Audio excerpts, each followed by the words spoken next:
Knightfall is getting an animated trilogy. We are going to talk all about that right here on today's episode. And the Wonder Man teaser and trailer is out now. We've seen them both, and we are going to talk about those as well. Don't forget trivia, trending books, our showcase, and this week in comic history. 0 Hour starts in the year 1994, right here on Comic Evolution.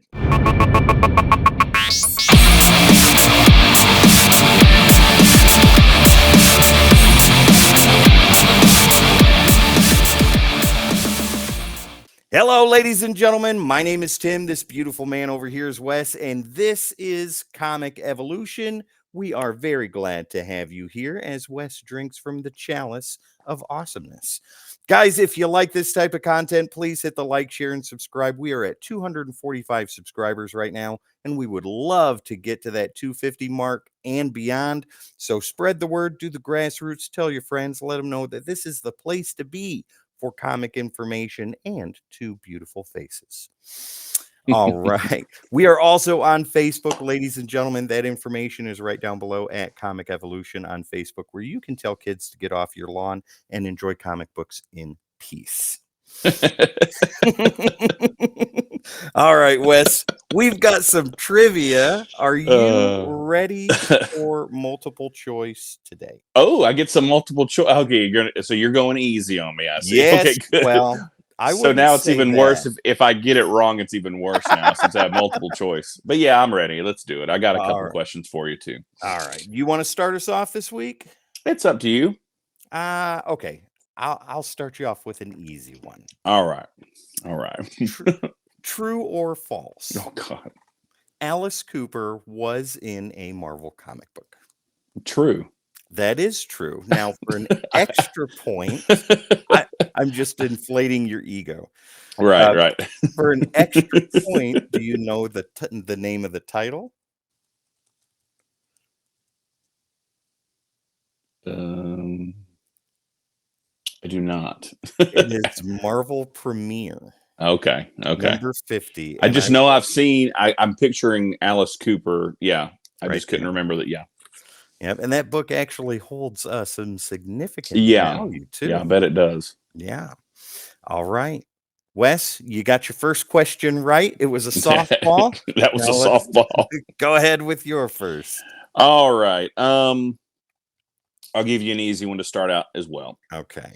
All right. What superhero was a star quarterback in the 25th century Gotham University? What superhero was a star quarterback in 25th century Gotham University? Yeah. Booster Gold? Correct. Hey, right on. Right. He later traveled back to the 20th century with using Time Ripper or something like that. Yeah, future technology. Yeah. Okay, cool. We are 1 for 1. Now, here's your multiple choice, sir. And ladies and gentlemen, if you're following along, let us know what questions you got right and what questions you got wrong, so we can ridicule you just like Wes does me when I get an answer wrong. All right, multiple choice, good sir. This one's a little tough. Okay. So you know the Kraven's Last Hunt storyline? For the most part, yeah. Who was the writer for Kraven's Last Hunt? Was it A, Stan Lee, B, Todd McFarlane, or C, J.M. DeMatteis? Pretty sure it's DeMatteis. Is that your final answer? Yes. You are absolutely correct. J.M. DeMatteis. I was like, I know McFarlane didn't do it, and I was like, I don't think Stan Lee was writing really anymore. So I tried to throw you a confusing one with McFarlane because he came in not too long after to do artwork. But yeah, you're absolutely correct. J.M. DeMatteis did the writing for Kraven's Last Hunt, which is arguably one of the greatest modern Spider-Man stories ever told. Yeah. All right. 2-0. Or you got 2 right, Wes. That's awesome. All right. Yay. Because you went super easy on me, which I appreciate. All right, here we go. All right. What major comic event or crossover event includes the Avengers, Quasar, the Kree, the Shi'ar Empire, a Negabomb, Deathbird, and the Supreme Intelligence. I'm going to say the Kree and Skrull War. No. Golly. No. What was it? No. Operation Galactic Storm. That was my second guess. That was totally right there. Yep. So you got that one wrong. So that one wasn't too hard, but it wasn't like super easy. I'd say that was a medium question. Yeah, because Operation Galactic Storm, like when you think of the Avengers and, you know, the Supreme Intelligence, things like that, I immediately go to the Kree Skrull War. And throwing in the Shi'ar Empire, that's what threw me off, because I was like, what in the heck were they in? And I think Operation Galactic Storm was in the 90s, and it was an annual crossover. It was. Yeah, of course it was. An annual crossover? No, it was. What do you mean by that? Like they did it as the main story in the annuals? Or was it a... Oh, no. Wow. It was in the main title. Okay. Yeah. There you go. Ladies and gentlemen, Operation Trivia is over. Wes wins this one today with a 2 for, and I get a 1 for 1. Come back next episode to do more trivia with us. And again, let us know in the comment section what you got right and what you got wrong, so I don't feel so lonely knowing that other people got Operation Galactic Storm wrong as well. All right, ladies and gentlemen, moving right along, we have got our showcase, and we are going to show some awesomeness right now. Yeah. Wes, why don't you go ahead and take that one? Sure. Okay, so I bought a collection again about a week and a half ago. Oh, yeah. I met up with a guy. Turns out it was weird that I actually used to work with the guy. It was insane. I was like, oh, dude, we know each other. But anyway, it was Marketplace, you know, Facebook Marketplace. So I actually talking about this. Yeah, so it was really cool to catch up with him. Anyways, so I bought his childhood collection, which mostly consisted of 90s stuff. There was one or two Silver Age books in there, but it was vast majority was 90 stuff. It was 3 short boxes, and I just picked out a few of the keys that I found in there, and I was going to show those today. Okay. We got a New Mutants number 100. Oh, fantastic! And the third print. That's right. Which is kind of hard to find. Most of these books are in really good condition too. So these are all gradable. What's the difference between the second and third print? Do you remember? Value wise? No, cover wise. The second and third print? Yeah. Or you mean the second print has gold lettering? That's right. This has silver. Yeah, that's the differentiation, ladies and gentlemen. Yeah. Second is gold, third is silver. And then there's a newsstand, and then there's an Australian variant. Yeah, something like that. The newsstand and the Australian price variant are the purple and white. Wow. Yeah. Yep. Great book. One of the few Liefeld covers I actually enjoy. Yeah, it's actually not bad. The feet still are horrible, but beyond that, it's not bad. Right. There were 2 of these, which is really cool, and these are newsstand. Yes. Oh, and man. Both of these are 9/8 candidates, Tim. And I don't know if you've seen the value of a 9/8 candidate newsstand. The first Omega Reg. No. It's like $250 or higher. So, oh man, that's pretty cool. And you got 2 of them. And I got 2 of them, and both of them are candidates. So I'm happy about that. So that will go in the send off to get graded stack for sure. I have this one, second appearance of Deadpool. Yeah. Pretty cool. Wonderful. Now, the second appearance of Deadpool, it is severely undervalued, and I wish it held more value than it does, because it's only separated by a few issues from his first appearance. Yeah, I agree. Yeah. And, you know, whenever I'm going through these 90s collections that I get, there's always 2 or 3 or 4 comic books that I always keep my eye out on, because there's so few major keys. I say major keys. Yeah. There's a ton of keys, but major keys. Well, one of them happens to be this. Oh my God. Yep. That was in there. And this one's probably first Gambit. This is not a 9/8 candidate. This would probably come back if I had it pressed and gleaned. 9/4. So still in really good, really good that's shape. not your first copy of that either. No, this is my fourth copy of this. Yeah. Yeah. Yeah, I've got one graded in a 9.6. I had one graded in a 9.2, and I used that for trade like a year or so ago. I had a newsstand. I think I used it for trade too, and it was like an 8 or an 8.5. That is And now I have this. that I is have a wonderful. 9.6 currently. First Gambit, absolutely Yeah. great. And one of the other major keys you look for in that time frame is this. My lord. So I actually bought that collection and did not see this in there until I got home. Tim, I had you were watching when I pulled it. Yeah. Ladies and gentlemen, whenever I buy a collection, a lot of times I'll put Tim on on FaceTime, and I'll be like, "All right, I'm going to dig through this. This is cool. Check it out." And I get to hear my biggest cheerleader in the background going, "That's awesome, dude." Guys, I am rooting him on. I am Yeah. cheering up and down. I think that if I remember right was like the last book in the box. It was the last. It was like the last book or two, and I'm like, "Oh my god!" Well, we saw a second appearance, and I remember saying, "Can you imagine if that one's in here?" Yeah. And sure enough, like maybe a minute later, I pulled this book out. So this one is probably also in the mid 9s, maybe a 9.2, 9.4 at best, probably 9.2. It does happen, ladies and gentlemen. I watched it live on the phone. You can they're out there. Yeah. They're out there. Keep hunting, guys. Anytime you guys have a chance to show that buy a collection. Show it one more time. Just let's have a moment of silence. I'm so happy about this book. I do not own this book, and I did not. I had it at one time, used it for trade. Yeah. And then I was Deadpool-less. And I am no longer Deadpool-less. Not anymore. So I'm really, really excited about that. That made my week for sure. Yeah. Super happy about that one. So that was really cool to have that one. And so those are really the bigger.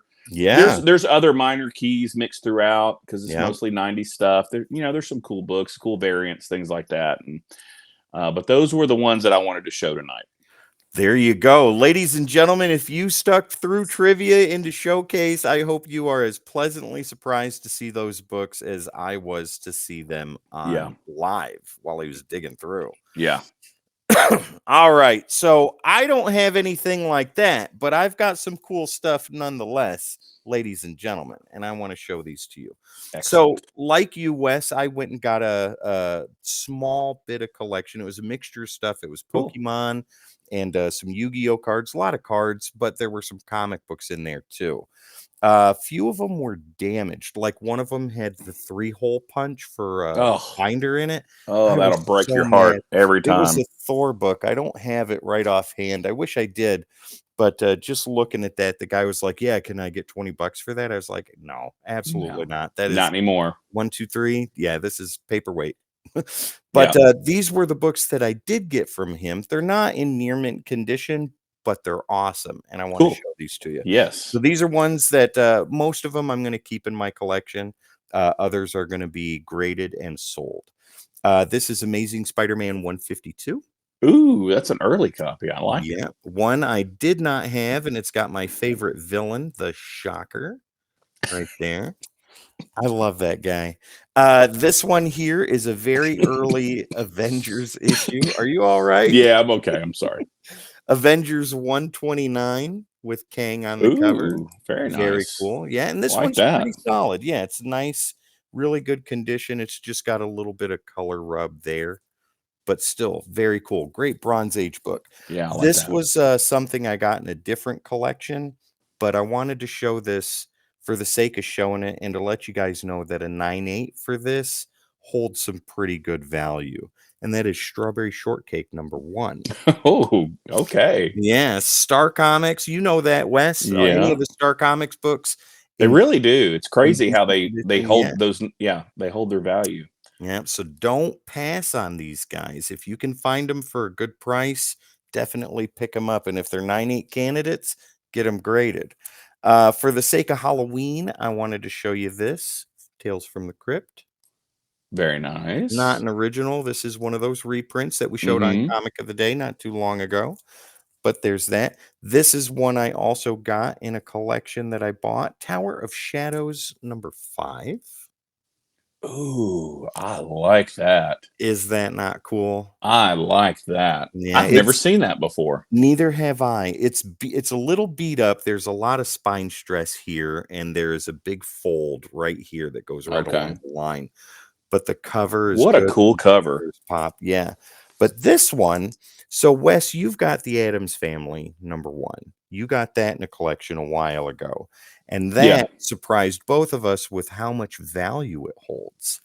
This one surprised me with the value that it holds too, and it's in a similar vein as Addams Family, and this is the Munsters. Take a look there. Ooh, gold key action. Yeah. So, in higher grade than this, I believe this goes in the hundreds of dollars range for Is there any value. key significance to the comic book, or I is it can't just a re cool? Is it because of the cool cover, or I can't remember offhand, but, I know it's super early Munsters. okay? Yeah, but CGC grading for this book is astronomical too. You know, This it's funny, the gold key stuff and the Charlton stuff. Yeah. You never find those in good condition. I have Mhm. bought, I don't know, dozens of Yeah, collections in the past 5 or 6 years, yeah, dozens. And there will always be gold key stuff or Charlton comics or yeah, that type of stuff. but they're They are always beat. they are never in Yeah. pristine condition, and it's funny. See, So and this that one's got a might be lot why of a 9.8 yeah. is so expensive, because you just don't find those books in really good shape. And these are icons of their time too. So That's Addams true. Family, Very icon true. of the time. Munsters, icon of the time. Buck Rogers, things like that. Yeah, Hmm. and they hold a lot of weight, a lot of Yeah, value. Well, there you go, that's ladies cool. and I like gentlemen. it. Yeah, yeah. There you go. There's our showcase for this week. Tune in next episode to see even more coolness that Wes and I pick up between now and then. All right, we are going to jump right into trending right now. And Wes, as always, I'm going to let you take the wheel on this one and talk about this book. Yeah, Simpsons Comics and Stories #1. That is the first appearance of of the Simpsons in comic books. Came out back in '93, January of '93, if I'm not mistaken. Nice. Um, and let's see. So there was a 147% increase in sales between now and last week, or the week before, I Hmm. should say. And that was due to an announcement that there's going to be a sequel That's to right. the Simpsons movie in theaters. So Yeah. that's cool. I hope it does well. I hope it does well, and I hope it's really good. It probably will be, I'm Yep. sure, but I'm really excited about that. But that would explain the bump, obviously. The Right? longest running show in television How history, long? How long has it been now? 30 plus seasons. 32 or 33 Yeah. years. I mean, it's insane. And it's not stopping. Um, yeah, yeah, anytime soon. So you can get a low grade copy of this between $3 and $5. Mid grade will be between 5 and 10, 7 and 10. The high grade copies go anywhere between 15 to 20 or more. Wow. And if you can find that newsstand, then you're doing even better. But Getting the yeah, money. so it's still an affordable book. It's one of those that probably will pop a little bit Yeah. going in the next few months or so. But I think it's always just a good one to have in your collection. I've got Oh, a yeah. copy, and I love it. Any of the And Bongo comics, I think, are perfect yeah, to have in your they're collection. great to have. Yeah. Perfect '90s Yeah. nostalgia for sure, especially if you're a fan of the Simpsons show. Exactly. And if you can get a hold of the Futurama #1, Yeah, that's hmm, cherry too. for All sure. right, there we go. And Wes, you've got another one to talk about as far as TV shows go. Yes, the Hedge Knight. This is back from 2003. There's a 233% increase in sales. Yeah. This book was an adaptation of George R. R. Martin's The Hedge Knight, that takes place about 100 years prior to A Song of Ice and Fire. Hmm. It's the first appearance of Duncan the Tall, the first appearance of Egg, which I'm not exactly sure who that is. I guess I don't know. I'm not sure. There was a really low print run, from what I understand, only around 13,000 copies or so. Wow. So, but the good news is low grade copies right now, $2 to $3. Okay. Mid grade 8 to 10, high grade 25 or more.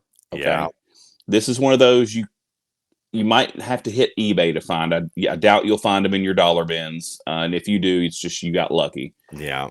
So HBO has ordered an adaptation to the series back in February of 2024, Yeah. and it has begun pre-production. So Yeah. that'll be cool. So if you're a fan of the Game of Thrones stuff, things Except like for that, season 8. except it, with the notable exception of season 8. But if you're a fan of that stuff, I highly recommend you pick this up. Yeah. Just to have in your collection, but also it's really cool because I'll be looking forward to the series coming out. When you say low print run 13,000, that's pretty darn low, especially for an Image book. Especially, I was thinking the exact same thing, especially Yeah. for Image. Wow. So, good luck finding them. Yeah. That might have to be an eBay find. And if you're looking on eBay, you're paying eBay prices. Yeah. Maybe. So All that's one of right. those to keep a lookout for. All right. Very cool. All right. Moving right along, guys. We're going to stay with DC for the latter part of trending, and we're going to go with Salvation Run. So, Wes, have you finished Peacemaker? No, I'm at least 1 or 2 episodes behind. So, we're going to do some spoilers. So, put me on mute. Oh man. Sorry. All right, go ahead. All right, this is Salvation Run number 1, and if you finish the show, which if you haven't, I apologize. This is the big teaser at the end of the final episode of season 2. Guys, James Gunn is adapting the Salvation Run storyline, and it will be a major part of the DCU going forward. Low grade copies of this are still $1. Mid grade are $5, as they should be. This should be a $1 to $3 book. But because of that, high grade copies are running about $18 right now. And like Wes said, with the Hedge Knight, if you go hunting around on eBay, you're going to be paying eBay prices. So definitely look around in your LCSs, your thrift stores, your antique stores, try and find it there. But this is the introduction of Salvation Prison Planet. If you haven't read the story, I highly recommend it. It's a really good story, and you get to see the Joker bitch slap Lex Luthor, which is absolutely fantastic. Close your eyes, kids. Mommy and daddy are about to get messy. Oh It my is god. hilarious. Try and pick this up if you can. If you can't and you're not concerned with getting the single issue, get the trade. It's worth the read. And then let's talk about this one, Wes. This one you don't have to plug your ears for. This is Batman number 492. This is the official start of Knightfall. And we all know why that is going. It's because of the Knightfall animated trilogy that is coming out in the future. And we're going to talk about that right after trending. But this book right now, still as it should be, is a $1 to $3 book from low grade to high grade. It needs to stay that way. There's a million of these copies out there. Very easy to find if you don't already have it in your collection. And on top of that, the Knightfall storyline is peak Batman. Yeah, it's really cool. It's a really good story. Yeah. It's long, but it's It is really, long. really good. This also has some key stuff going on in it. It has the death of Film Freak, main story arc of Knightfall begins. And in the reading order, next would be Detective Comics number 659. And you can tell by the little icon up above. So increase percentage, Wes, 475%. Oh my gosh. From the previous week. And that is all because of the New York Comic Con announcement, with the first installment premiering sometime next year. Yeah, so there you go. All right, ladies and gentlemen, that's our trending this week. Tune in next episode for more books that we think you should keep an eye out for and definitely empty your wallet to get. All right, but let's talk about some news. Let's do that. We don't do that very often because not enough good news comes up that we think you guys need to know about if you don't know about it already. But these are stuff that we're pretty excited about. So first things first, Batman Knightfall. Man, I hope they do this justice. Yes. I'm sure they will. 3 parts. So that means that we're going to get Knightfall, Night Quest, and Night's End. Or they're going to do Knightfall in a full trilogy, which would be. I think it's going to be that. Yeah. Okay. Well, that's just me guessing. I have no idea. Because there's a lot in there. There's a lot in the There is. story. And obviously the introduction, not the introduction of Bane, but the introduction of Bane as a major force against Batman. Tim Drake plays a major part. All of the villains play major roles in this series. Mad Hatter, Scarecrow, the Joker, Killer Croc. I mean, it is bananas if you haven't read it. Yeah, this is going to be fun. I don't remember the time frame. What was it? Do you remember? So the first installment is going to be in 2026, and I think each installment will follow a year after the other. That's reasonable. Yeah. So that'll be fun. Really cool. Yep. And such a good story to pick too. And I'm like imagining the animation that they're going to use, and if they do it right, this could be like an epic animated show. So look at this, and I get Batman the Animated Series vibes out of this. I do, and I kind of would hope that they would go a different direction than that, but I guess even if they did that, it would be fine too. Right. But part of me is like, oh man, wouldn't it be cool if they did the style of like into the Spider-Man into the Spider-Verse style? Wouldn't that be cool? But of course, that would take years to do. Yeah. So this is going to be most likely hand-drawn, cell shading animation, things which is fine. Which is fine. It's going to be great. Yeah. Okay, so obviously we are both excited about this, but I think this next one, I think there might be differing opinions on. Yeah. So, I just recently watched that trailer and I said, I don't get it. If you've watched the trailer, I've only seen the teaser. I haven't seen the full trailer yet. Even if you haven't, that's fine. It basically follows this actor trying to get the job as Wonder Man in a movie. And I was like, but I don't understand. I don't. So he's trying to get the part in the movie, and I get that. But is he also going to become Wonder Man? Is the character Wonder Man going to be, or is this just kind of like a one-off kind of funny movie just to make fun of the character Wonder Man somehow? I honestly don't think so. I don't know.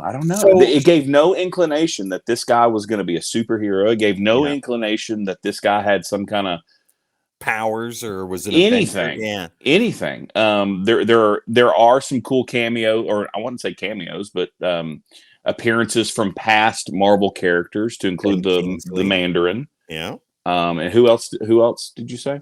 Ben Kingsley, but there was somebody else. You've seen the main trailer. I haven't. Anyway, so those are pretty cool. But I just didn't understand it, I guess. So going off of the teaser that I watched, the president of Barovia is in this movie. Oh yeah.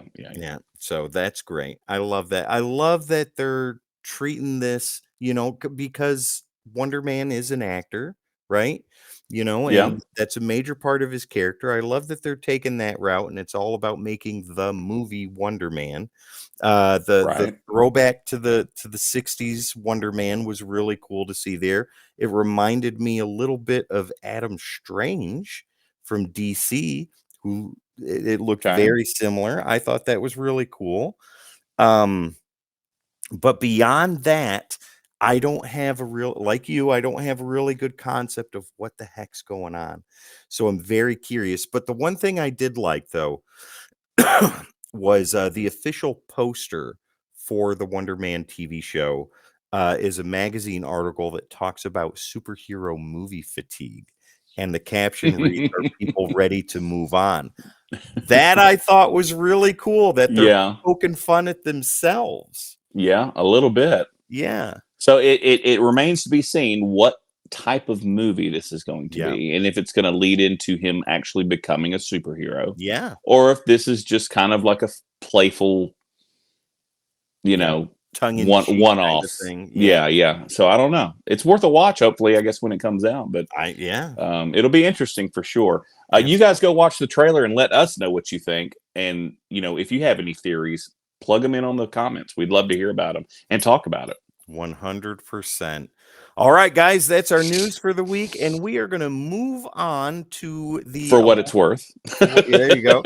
And we're going to move on to the last part of today's episode, and that is This Week in Comic History. And we chose a really good year, 1994, and something really cool happens in that year. Wes, what is it? Yeah, October of 1994, 0 Hour. 0 Hour, ladies and gentlemen. There weren't a lot of keys this month, but there was a really cool story arc that began. Absolutely. We will show you all of that in 5 seconds.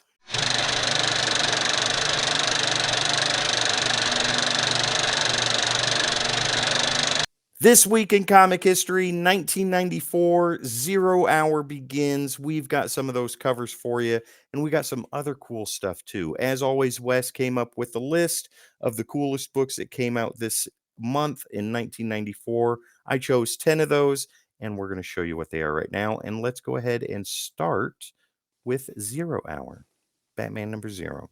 Mm-hmm. Now, I know that when these books were coming out, they were kind of like modern retellings of origins and things like that. The Flash 0, Wonder Woman 0, Action Comics 0, stuff like that. And you had all kinds of stuff like this. Dave Monick, it looks like, was doing the writing on this one. The Beginning of Tomorrow, 0 Hour started at issue 4 and went all the way to issue 0. And here's another here's another storyline that was pretty major, but received a lot of backlash over in Marvel. What was that backlash? The Clone Saga. Oh. This is the nastiness that Howard Mackey wrote that everybody hates, nobody loves except for my brother. He's the only one. Love how you say it, except for my brother. Joe, if you're watching this, I'm sorry, dude, but yes, Clone Saga is kind of a bummer. Yeah. But let's go with some independent, Wes, and we have got some Evil Ernie Revenge. Yes. Yeah, Steve Hughes cover. Absolutely love it. Co-creator of Evil Ernie and Lady Death. Yes. I have two of those alternate covers. One of them is a glow in the dark. Oh, that's right. So when I was looking for the covers for this, the search results were not very clear on what issue B was. But if I remember right, it's got the red and white. Yeah. And it's got the glow in the dark. You can feel the texture on it, so you know for sure it's a glow in the dark. And then there's another one, I can't remember, but I've got those two. I don't have this one. This is but I have the other, cover, I believe. Yeah. Hugely popular. Not a cheap book. No, God, no. Hugely popular characters back in the 90s. Evil Ernie is kind of faded to the wayside, but Lady Death is still holding strong. Sure is. All right. More 0 Hour stuff for you. Wonder Woman number 0. Such a cool cover. Yes. One of my favorite Wonder Woman covers. Yeah, it's fantastic. Yeah. And let's go ahead and scoot right over to Marvel with one that I thought was really intriguing. What if Rogue possessed the power of Thor? I saw that and I was like, I've never seen that one before. Neither have I. I've never found it in a box. I've never found it in a dollar bin. Never, I don't believe I've ever physically seen that book. So that's pretty cool. Now, I know the one what if that is really popular as far as like possessing the power of Thor goes is the one with Storm. Right. That one's pretty huge. Right. And this one, Rogue seems to have a knack for doing this, flying under the radar, becoming severely underrated when it comes to stuff like this. Sure does. Yeah. All right. Cruising right along into some independence. We have some McFarlane action on Cyberforce number 8. Yeah. Not a huge fan of this cover, to be honest with you. I kind of like it. Yeah. Yeah, I kind of like it. I mean, I don't hate it, but it's not mind blowing or anything, but I like it. I think it's cool. This was during the time, I believe, when all of the co-founders of Image traded books for a month. Like Jim Lee did Savage Dragon, and Eric Larson, I believe, did Spawn or something like that, but McFarlane did Cyberforce here. Yeah, super Okay. cool stuff. Heading back over to 0 Hour, we have one that I'd never seen before, and that was Lobo number 0. Mm-hmm. Yeah, the main man himself. All right. Going back to Marvel, this cover is really cool. This is the one that got me to say, oh, wow. Oh, you got some Terex action there going Yeah, on. Silver Surfer, Terex, Yeah. and Nova, right? No, I think so. Yeah. Whoever, yeah. Either way, I love the older Silver Surfer covers. Anything that Ron Mhm. Lim has done is fantastic, but stuff like this always gives me pause. I agree. Yeah. Okay. Heading back over to the Independents. This one is a one shot and it is incredibly odd. Troll Halloween Special number 1 with special appearance by Perfect timing. Perfect timing. Exactly. Exactly. I don't know what the heck's going on here, but it's a little guy on a tiny broom swinging. I think I found this one time in a collection. Did I You? not? That is Remember, it was when I came to the comic book store you were working at and I brought that collection. Did it have that one in it? And I said, oh that looks like a mix between Wolverine and something and Puck or something. yeah. And Okay. was it this one or was it one that just looked similar to that? It's most likely a troll book, but I don't It was remember if it was Troll, this but one yeah, or not. I'll have to go back and look. So I might actually have this book. You're gonna have to consult the Cones of Doonshire. Yes. All right, guys. And the architect. There you go. And to give us a good palate cleanser to end this week in comic history, let's enjoy some classic Adam Hughes Princess Leia. Mm-hmm. Yes. Return of the Classic Jedi Star number Wars. 1. Yes. Adam Hughes covers absolutely fantastic. I love them to death. I don't think he can do no wrong. The Baroness cover is one I really want. I always forget about this one until someone reminds me, and then I really want this one too. Yeah. All right, ladies and gentlemen, that is this week in comic history, 1994. Next episode, we will have another year and stay in the month of October for you and check out what we get to go through time-wise there. All right, ladies and gentlemen, thank you so much for joining us on today's episode. We are incredibly grateful that you are here. And for all the subscribers from 1 to 245, thank you very much for sticking around and enjoying this type of content that we put out for you on a weekly basis. We love doing this stuff and we would love to do it for more people. So if you're watching this and you like this type of content, please hit the like, share, and subscribe. We would love to have you right here on YouTube, and you can head over to Facebook and find us on there at Comic Evolution so you can tell kids to get off your lawn so you can enjoy your comic books in peace. Once again, ladies and gentlemen, my name is Tim. This beautiful man over here is Wes. This is Comic Evolution, and we will see you next time.